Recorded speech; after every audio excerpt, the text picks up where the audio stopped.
Hi guys, ഞാൻ നിങ്ങൾ സ്വന്തം പ്രതിഭ. മലയാളം ക്ലബ്ബ് എന്ന യൂട്യൂബ് ചാനലിലേക്ക് അവർക്ക് സ്വാഗതം. ഞാനും എൻ്റെ ചേട്ടനും ഈ ഹായ് പറഞ്ഞ് ഞാനുമായിട്ട് ഇതുവരെ വീഡിയോ ഒന്നും ചെയ്തിട്ടില്ല.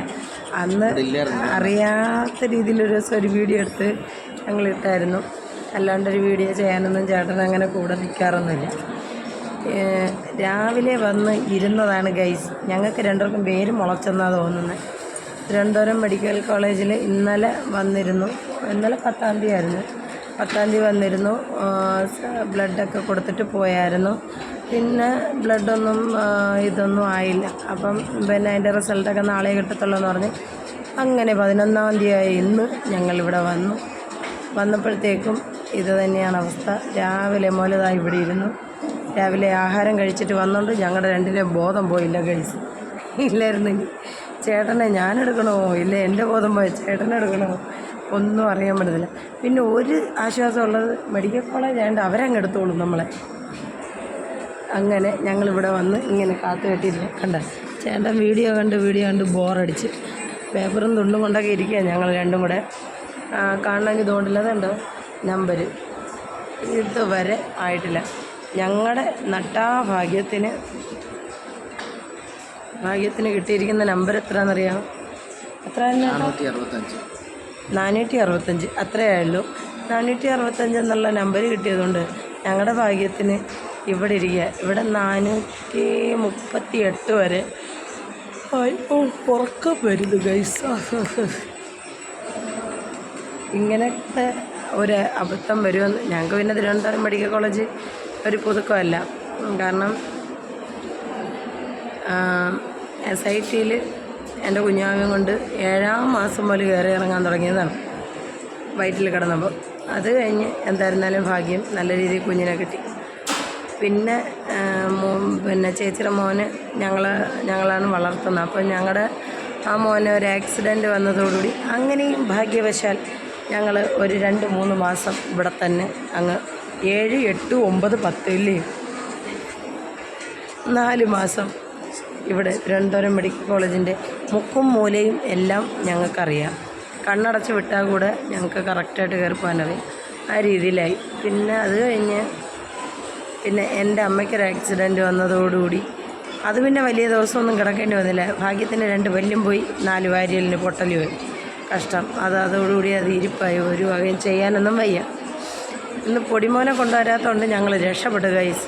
ആശുപത്രിയിലാണ് ഉള്ളത്.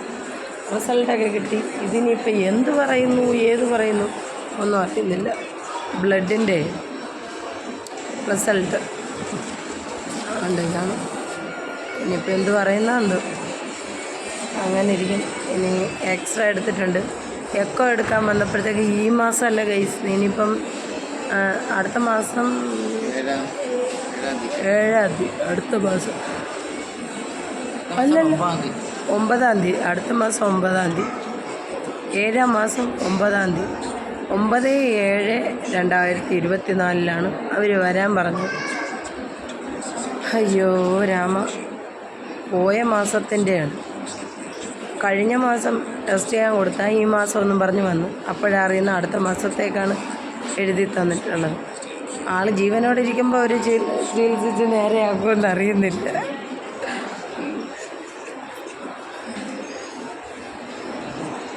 അപ്പോൾ ഈ ഒരു അവസ്ഥ അറിയിക്കാൻ ഉറക്കം വന്നിട്ട് വയ്യ ഗൈസ്. രാവിലെ എഴുതിയിട്ട് കുളിച്ച് ഫ്രഷായി ഒരു ഇലയപ്പം ഒരു ചായയും കുടിച്ചുകൊണ്ട് വന്നതാണ്. ഇവിടെ വന്നിട്ട് ഊണ് കഴിച്ച്. ആണോ? ക്ലോസ് ആയോ? അപ്പം നമ്മൾ ഇവിടെ ഇരുന്നിട്ട് പോകണോ?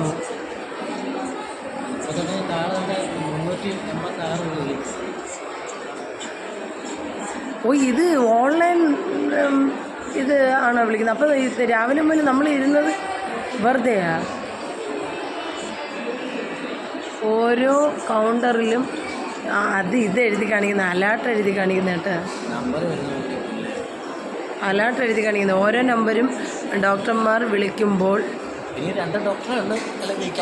ആണോ? ബാക്കി എല്ലാവരും പോയോ? സിയും അതേതാ ഡിയോ അല്ല ഇ ഉണ്ട് ഇതുപോലെ അങ്ങേയറ്റത്തും ഉണ്ട്. ആ ഡോക്ടറെ ഇപ്പം അവരുണ്ട് വരുന്നതുകൊണ്ട് ആ ഡോക്ടറെ ഇവരുണ്ടോയെന്നും പറഞ്ഞ് വിളിച്ചിറങ്ങുന്നു പാവം. നമ്മൾ നോക്കാൻ ആരുമില്ലേ? അയ്യോ ഇവിടെ ഇങ്ങനെ. അപ്പം ശരി എന്നാൽ ഗൈസ്, ഓക്കെ ബൈ.